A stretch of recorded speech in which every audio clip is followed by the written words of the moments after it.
C'est par une belle journée d'été que démarre cette session durant laquelle j'avais décidé de tester le foil. Oui monsieur. Comme je suis joueur, j'avais réuni toutes les conditions pour bien embaver lors de ce tout premier essai. Vent trop faible, orienté pile poil on, quelques vagues et une maîtrise technique proche de zéro. Alors on va tout de suite spoiler la fin de cet épisode, je n'ai même pas réussi à passer le short break. Mais si jamais vous voulez voir un mec galérer pour sa première fois, soyez les bienvenus dans cette kite session numéro 50 pour un retour à la case départ. Session bien arrosée.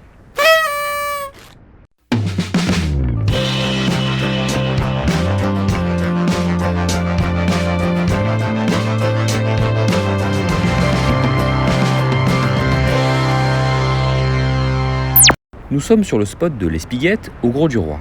Et petite subtilité qui a son importance quand on veut commencer le foil, il y a un banc de sable à une cinquantaine de mètres de la plage, ce qui me vaut un joli double short break à passer comme vous pouvez le voir au fond là. Mon sens inné de l'abnégation me pousse à me jeter corps et âme vers ce piège sans sourciller. J'ai un plan infaillible. Faire une nage tractée pour passer la première barre de vague et atteindre ce fameux banc de sable. Le passer à pied et ensuite m'en écarter toujours en nage tractée, afin d'avoir suffisamment de fond, bien sûr, pour pouvoir envisager de naviguer avec mon nouveau joujou. Alors, premier constat, même si les vagues ne semblent pas énormes, j'ai le plus grand mal à m'écarter du bord. J'avais largement sous-estimé l'attraction générée par les vagues sur le foil, sachant que je tente de garder le kite en mouvement pour éviter qu'il ne décroche, ce qui me tire aussi vers la plage. Pour le moment, on ne peut pas dire que je sois très efficace, mais j'avance encore doucement.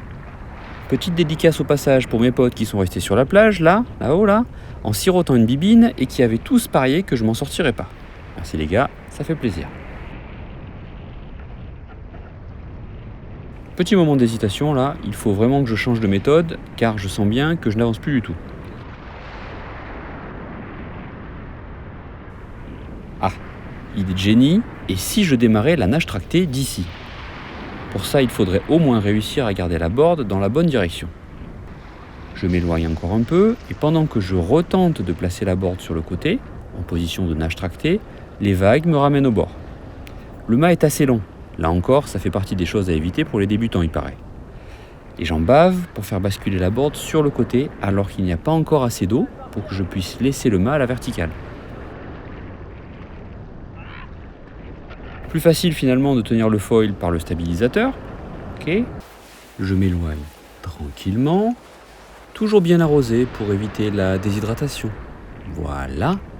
Bon, il semble qu'il y ait assez d'eau. Il faut vite se mettre en position de nage tractée. Allez papa, on s'active.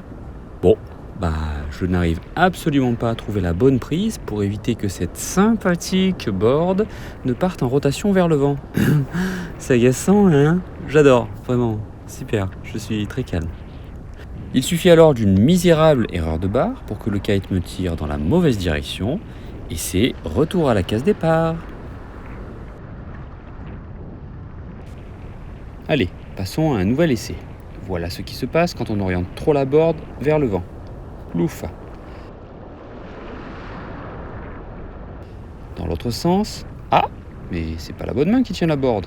Voilà, changement de main, le kite me plaque contre la board. Magnifique démonstration de rétropédalage pendant que le kite est dans la mauvaise demi-fenêtre et donc me fait reculer.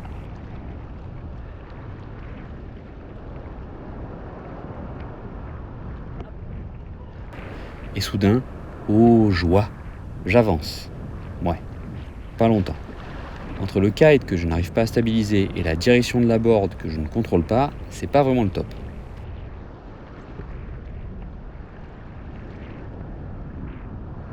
Mais je me débat avec mes petits petons pour contrer la rotation de la board. Il commence à y avoir un peu plus de profondeur et je peux enfin commencer à faire de la nage tractée avec le mât vers le bas en attrapant un strap.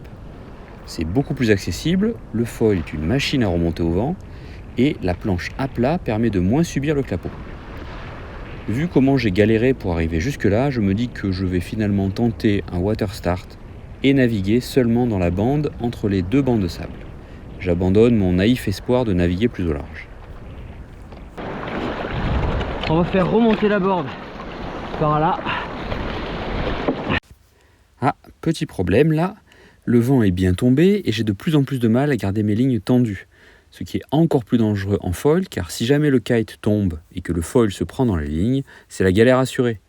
Je dois donc me concentrer sur le kite, le garder en mouvement pour qu'il garde un minimum de portance, mais pendant ce temps-là, je dérive inexorablement vers le bord.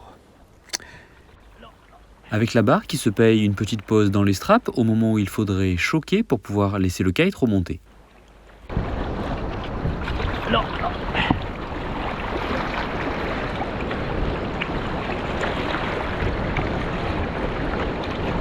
Oh, je m'allonge dans l'eau. Et d'ailleurs, j'oublie de garder ma board perpendiculaire à la surface de l'eau et aussi de garder l'aile avant du foil hors de l'eau. Là, en l'occurrence, elle est déjà en train de s'enfoncer. Le kite est difficilement pilotable, j'ai perdu trop de cap et bingo, je sens que je touche le fond. Eh ouais, je touche déjà, putain. Allez, nage tracté. Ah, c'est dur. Bon, j'arrive même pas à passer le short break. Soyons clairs, c'est l'enfer.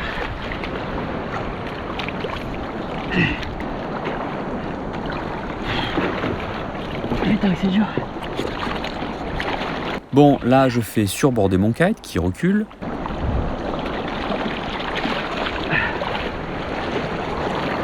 Obligé de lâcher la board pour gérer le kite en priorité.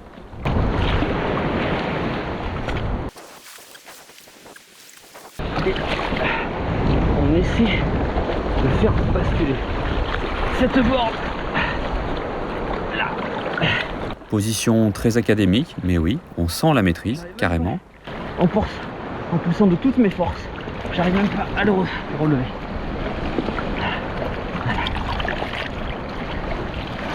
Suspense. Je semble prêt à repartir, mais c'est sans compter sur la fourberie des vagues. Belote et rebelote. Allez, au ralenti pour le plaisir. Et pendant que je regarde ma board rentrer sur la plage tranquillement, le kite en profite pour se jeter à l'eau. Il n'y a plus de respect. Faut se rendre à l'évidence, c'est le moment de rentrer. Bredouille, faut bien le dire. Mais on apprend toujours quelques trucs d'une telle séance d'hydromassage. Pas assez de vent pour mon niveau de pilotage d'abord. Trop de vagues. Un vent orienté side m'aurait bien sûr un petit peu aidé. Et je n'ai pas encore chopé les bons appuis sur cette board pour faire une nage tractée correcte. Bref, allez papa, il y a encore du boulot, hein. Mais il faut persévérer et ne manquez pas dans le prochain épisode des nages tractées qui fonctionnent et les premiers water start. Ou presque. En attendant, régalez-vous bien et surtout, ridez safe.